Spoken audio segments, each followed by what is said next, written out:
കെട്ടിട നിർമ്മാണ ചട്ടങ്ങളുമായി ബന്ധപ്പെട്ട പല എപ്പിസോഡുകളും ഈ ചാനലിൽ നേരത്തെ നിങ്ങളുമായി പങ്കുവച്ചിരുന്നതാണ്. അതിനെ സംബന്ധിച്ച് പല ആളുകൾക്കും ധാരാളം ചോദ്യങ്ങൾ ചോദിക്കാനുണ്ടായിരുന്നു. ചോദ്യങ്ങൾ ചോദിച്ചതിൽ സബ്സ്ക്രൈബ് ചെയ്ത പലർക്കും മറുപടി കൊടുത്തിരുന്നു. എങ്കിലും ഇത് സംബന്ധിച്ച് ഇനിയും നിങ്ങളുടെ മനസ്സിൽ സംശയങ്ങൾ ബാക്കി ഉണ്ടാകാം. ആധികാരികമായിട്ടാണ് അത് സംബന്ധിച്ച ചില വിവരങ്ങൾ ഇന്ന് പങ്കുവെക്കുന്നത്.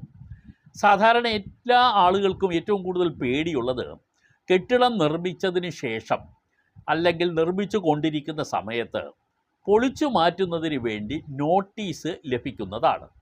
പല ആളുകളുടെയും മനസ്സ് അതോടുകൂടി ഇടിഞ്ഞു പോകും. മനസ്സിൻ്റെ ഉണ്ടാകുന്ന സ്ട്രെസ്സുകൾ ഞങ്ങൾക്ക് വരുന്ന ഫോൺ കോളുകൾ പരിശോധിക്കുമ്പോൾ തന്നെ മനസ്സിലാകും. വളരെയധികം ആളുകൾ ഏറ്റവും കൂടുതൽ വല്ലാതെ ബുദ്ധിമുട്ട് അനുഭവിക്കുന്ന ഒരു അവസ്ഥയാണത്. ലോൺ എടുത്തും കടം